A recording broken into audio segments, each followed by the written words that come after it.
ভাষারস মনরসে রূপান্তর করে, আনন্দের বাতাবরণ সৃষ্টি করে। প্রেম ধারা বহিতে সাহায্য করে, স্মৃতিরূপী ভাষাগুলি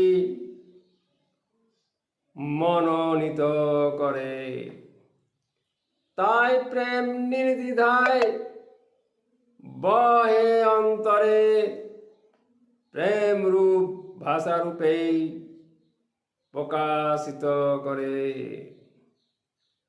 দৃষ্টির ধারা মতে চিহ্নিত করে, ভাষারস মনরসে রূপান্তর করে।